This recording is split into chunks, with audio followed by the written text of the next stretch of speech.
سبحان الذي أسرى بعبده ليلا من المسجد الحرام إلى المسجد الأقصى الذي باركنا حوله لنريه من آياتنا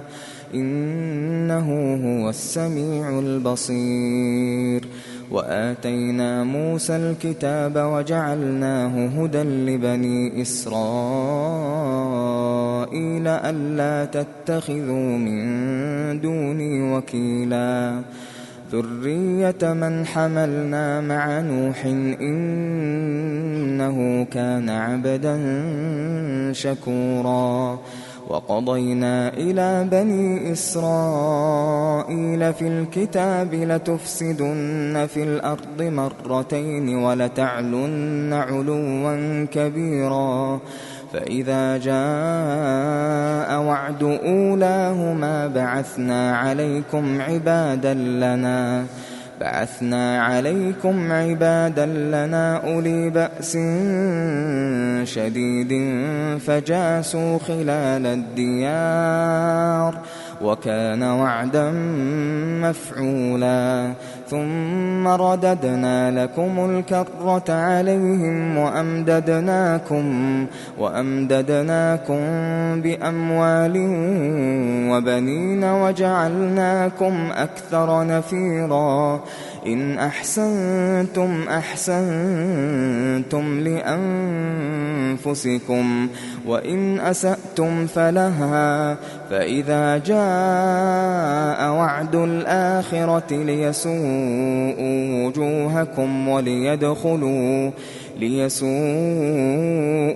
وجوهكم وليدخلوا المسجد كما دخلوه أول مرة وليتبروا ما علوا تتبيرا. عسى ربكم أن يرحمكم وإن عدتم عدنا وجعلنا جهنم للكافرين حصيرا. إن هذا القرآن يهدي للتي هي أقوم ويبشر المؤمنين الذين يعملون الصالحات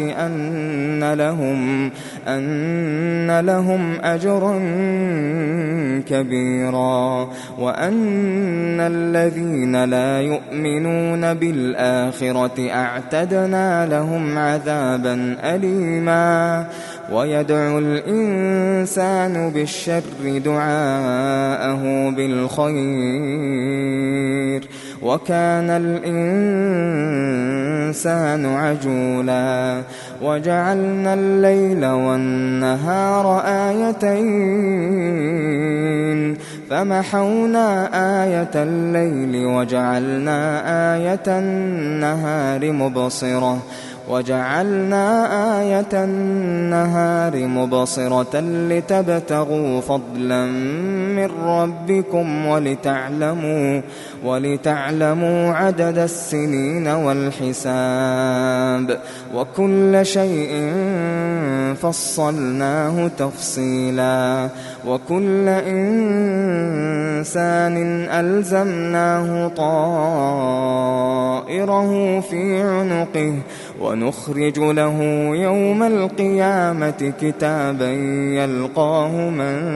منشورا. اقرأ كتابك كفى بنفسك اليوم عليك حسيبا. من اهتدى فإنما يهتدي لنفسه ومن ضل فإنما يضل عليها ولا تزر وازرة وزر أخرى وما كنا معذبين حتى نبعث رسولا. وإذا أردنا أن نهلك قرية أمرنا متر فيها ففسقوا فيها فحق عليها القول فدمرناها تدميرا. وكم أهلكنا من القرون من بعد نوح وكفى بربك بذنوب عباده خبيرا بصيرا. من كان يريد العاجلة عجلنا له فيها ما نشاء لمن نريد ثم جعلنا له جهنم يصلاها مذموما مدحورا ومن أراد الآخرة وسعى لها سعيها وهو مؤمن فأولئك كان سعيهم مشكورا كلا نمد هؤلاء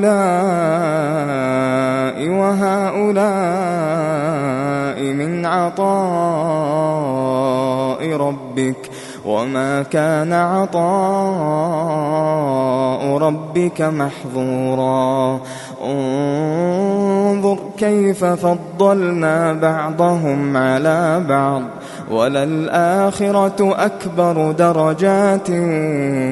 وأكبر تفضيلا لا تجعل مع الله إلها آخر فتقعد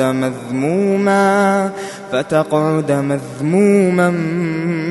مخذولا وقضى ربك ألا تعبدوا إلا إياه وبالوالدين إحسانا إما يبلغن عندك الكبر أحدهما أو كلاهما فلا تقل لهما أف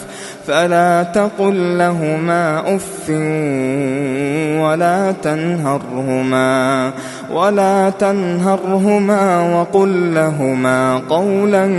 كريما واخفض لهما جناح الذل من الرحمة وقل رب ارحمهما كما ربياني صغيرا ربكم أعلم بما في نفوسكم إن تكونوا صالحين فإنه كان للأوابين غفورا وآت ذا القربى حقه والمسكين وابن السبيل ولا تبذر تبذيرا إن المبذرين كانوا إخوان الشياطين وكان الشيطان لربه كفورا وإما تعرضن عنهم ابتغاء رحمة من ربك ترجوها فقل لهم قولا ميسورا ولا تجعل يدك مغلولة إلى عنقك ولا تبسطها كل البسط فتقعد ملوما محسورا إن ربك يبسط الرزق لمن يشاء ويقدر إنه كان بعباده خبيرا بصيرا ولا تقتلوا أولادكم خشية إملاق نحن نرزقهم وإياكم إن قتلهم كان خطأ كبيرا ولا تقربوا الزنا إنه كان فاحشة وساء سبيلا ولا تقتلوا النفس التي حرم الله إلا بالحق ومن قتل مظلوما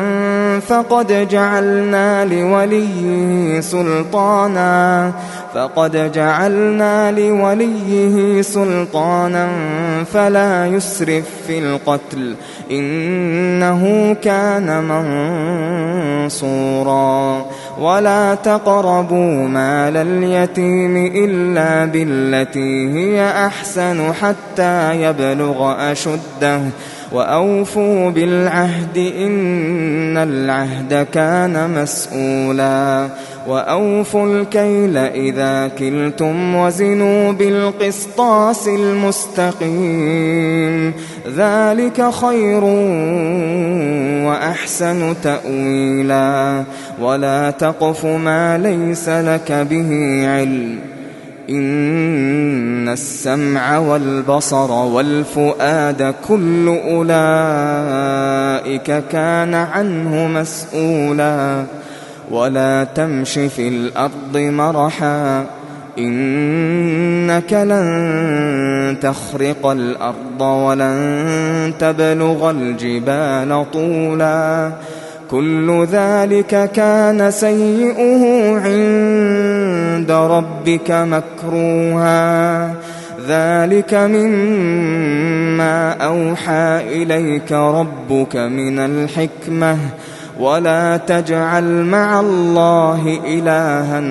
آخر فتلقى في جهنم ملوما مدحورا أفأصفاكم ربكم بالبنين واتخذ من الملائكة إناثا إنكم لتقولون قولا عظيما ولقد صرفنا في هذا القرآن ليذكروا وما يزيدهم إلا نفورا قل لو كان معه آلهة كما يقولون إذا لابتغوا إلى ذي العرش سبيلا سبحانه وتعالى عما يقولون علوا كبيرا تسبح له السماوات السبع والأرض ومن فيهن وإن من شيء إلا يسبح بحمده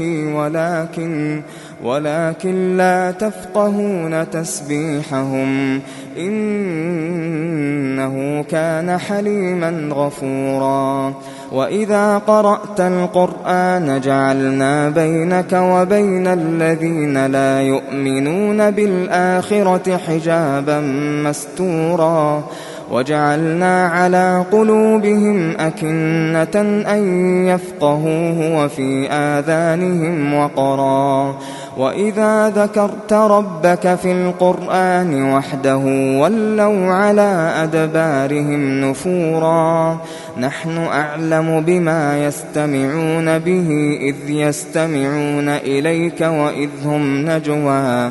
إذ يقول الظالمون إن تتبعون إلا رجلا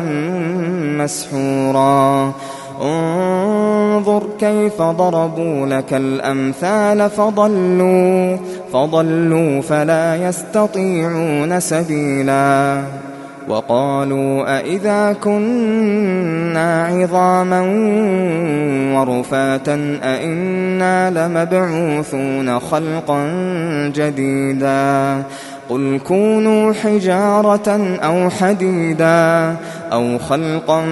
مما يكبر في صدوركم فسيقولون من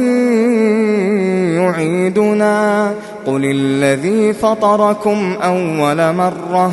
فسينغضون إليك رؤوسهم ويقولون متاه قل عسى أن يكون قريبا يوم يدعوكم فتستجيبون بحمده وتظنون إن لبثتم إلا قليلا وقل لعبادي يقولوا التي هي أحسن إن الشيطان ينزغ بينهم إن الشيطان كان للإنسان عدوا مبينا ربكم أعلم بكم إن يشأ يرحمكم أو إن يشأ يعذبكم وما أرسلناك عليهم وكيلا وربك أعلم بمن في السماوات والأرض ولقد فضلنا بعض النبيين على بعض وآتينا داود زبورا قل ادعوا الذين زعمتم من دونه فلا يملكون كشف الضر عنكم ولا تحويلا أولئك الذين يدعون يبتغون إلى ربهم الوسيلة أيهم أقرب ويرجون رحمته ويخافون عذابه إن عذاب ربك كان محذورا وإن من قرية إلا نحن مهلكوها قبل يوم القيامة أو معذبوها عذابا شديدا كان ذلك في الكتاب مسطورا وما منعنا أن نرسل بالآيات إلا أن كذب بها الأولون وآتينا ثمود الناقة مبصرة فظلموا بها وما نرسل بالآيات إلا تخويفا وإذ قلنا لك إن ربك أحاط بالناس وما جعلنا الرؤيا التي أريناك إلا فتنة للناس والشجرة الملعونة في القرآن ونخوفهم فما يزيدهم إلا طغيانا كبيرا وإذ قلنا للملائكة اسجدوا لآدم فسجدوا إلا إبليس قال أأسجد لمن خلقت طينا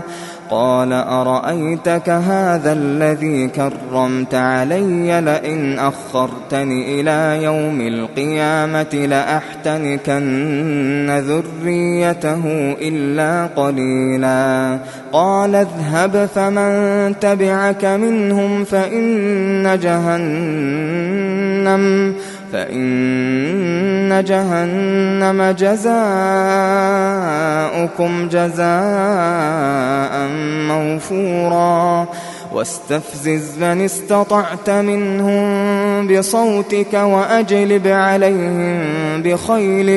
وأجلب عليهم بخيلك ورجلك وشاركهم في الأموال والأولاد وعدهم وما يعدهم الشيطان إلا غرورا إن عبادي ليس لك عليهم سلطان وكفى بربك وكيلا ربكم الذي يزجي لكم الفلك في البحر لتبتغوا من فضله إنه كان بكم رحيما وإذا مسكم الضر في البحر ضل من تدعون إلا إياه فلما نجاكم إلى البر أعرضتم وكان الإنسان كفورا أفأمنتم أن يخسف بكم جانب البر أو يرسل عليكم حاصبا ثم لا تجدوا لكم وكيلا أم أمنتم أن يعيدكم فيه تارة أخرى فيرسل عليكم قاصفا من الريح فيغرقكم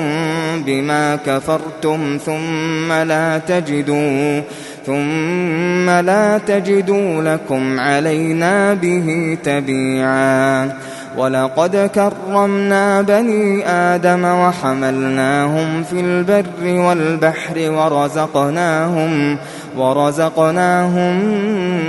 من الطيبات وفضلناهم على كثير ممن خلقنا تفضيلا يوم ندعو كل أناس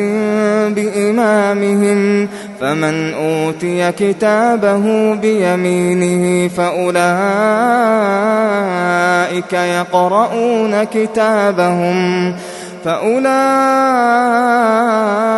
يقرؤون كتابهم ولا يظلمون فتيلا ومن كان في هذه أعمى فهو في الآخرة أعمى وأضل سبيلا وإن كادوا ليفتنونك عن الذي أوحينا إليك لتفتري علينا غيره وإذا لاتخذوك خليلا ولولا أن ثبتناك لقد كدت تركن إليهم شيئا قليلا إذا لأذقناك ضعف الحياة وضعف الممات ثم لا تجد لك علينا نصيرا وإن كادوا ليستفزونك من الأرض ليخرجوك منها وإذا لا يلبثون خلافك إلا قليلا سنة من قد أرسلنا قبلك من رسلنا ولا تجد لسنتنا تحويلا أقم الصلاة لدلوك الشمس إلى غسق الليل وقرآن الفجر إن قرآن الفجر كان مشهودا ومن الليل فتهجد به نافلة لك عسى أن يبعثك ربك مقاما محمودا وقل رب أدخلني مدخل صدق وأخرجني مخرج صدق واجعل لي من لدنك سلطانا نصيرا وقل جاء الحق وزهق الباطل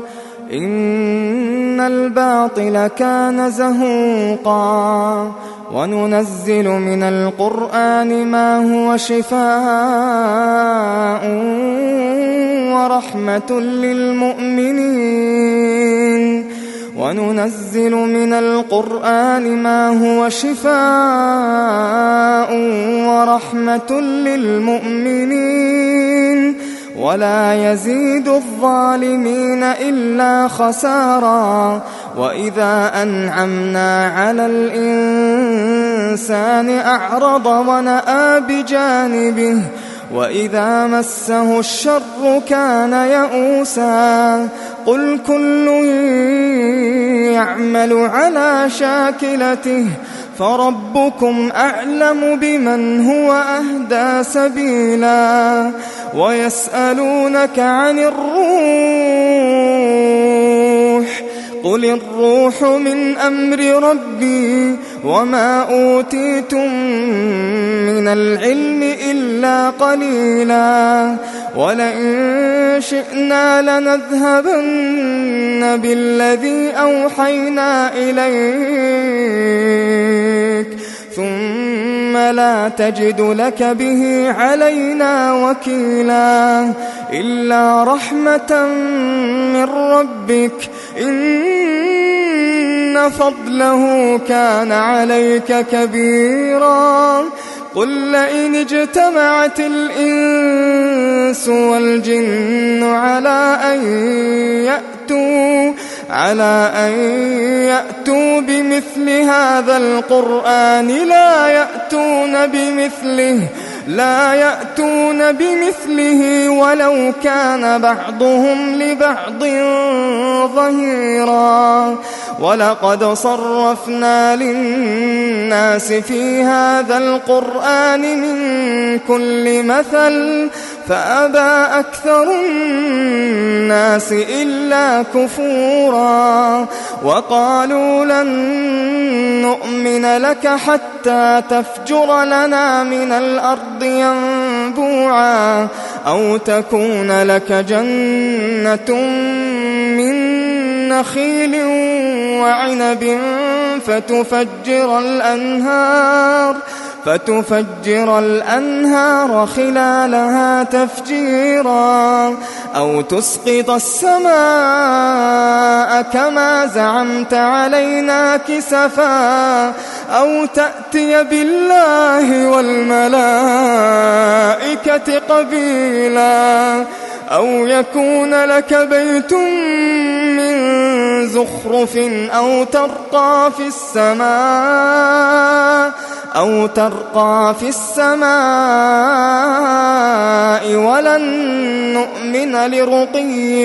ولن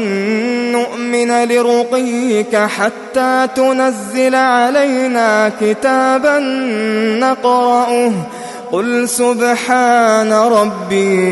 قل سبحان ربي هل كنت إلا بشرا رسولا وما منع الناس أن يؤمنوا إذ جاءهم الهدى إلا أن قالوا أبعث الله بشرا رسولا قل لو كان في الأرض ملائكة يمشون مطمئنين لنزلنا عليهم من السماء ملكا رسولا قل كفى بالله شهيدا بيني وبينكم إنه كان بعباده خبيرا بصيرا ومن يهد الله فهو المهتد ومن يضلل فلن تجد لهم أولياء من دونه ونحشرهم يوم القيامة على وجوههم عميا وبكما وصما مأواهم جهنم كلما خبت زدناهم سعيرا ذلك جزاؤهم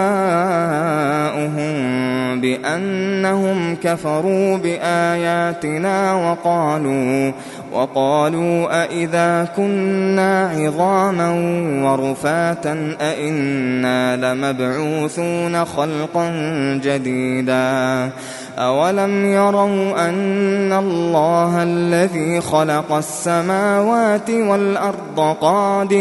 قادر على أن يخلق مثلهم وجعل لهم أجلا لا ريب فيه فأبى الظالمون إلا كفورا قل لو أنتم تملكون خزائن رحمة ربي إذا لأمسكتم خشية الإنفاق وكان الإنسان قتورا ولقد آتينا موسى 9 آيات بينات فاسأل بني إسرائيل إذ جاءهم فقال له فرعون إني لأظنك يا موسى مسحورا قال لقد علمت ما أنزل هؤلاء إلا رب السماوات والأرض بصائر وإني لأظنك يا فرعون مثبورا فأراد أن يستفزهم من الأرض فأغرقناه ومن معه جميعا وقلنا من بعده لبني إسرائيل اسكنوا الأرض فإذا جاء وعد الآخرة جئنا بكم لفيفا وبالحق أنزلناه وبالحق نزل وما أرسلناك إلا مبشرا ونذيرا وقرآنا فرقناه لتقرأه على الناس على مكث ونزلناه تنزيلا قل آمنوا به أو لا تؤمنوا إن الذين أوتوا العلم من قبله إذا يتلى عليهم يخرون للأذقان سجدا ويقولون سبحان ربنا إن كان وعد ربنا لمفعولا ويخرون للأذقان يبكون ويزيدهم خشوعا قل ادعوا الله أو ادعوا الرحمن أيما تدعوا فله الأسماء الحسنى ولا تجهر بصلاتك ولا تخافت بها وابتغ بين ذلك سبيلا وقل الحمد لله الذي لم يتخذ ولدا ولم يكن له شريك في الملك ولم يكن له ولي من الذل وكبره تكبيرا.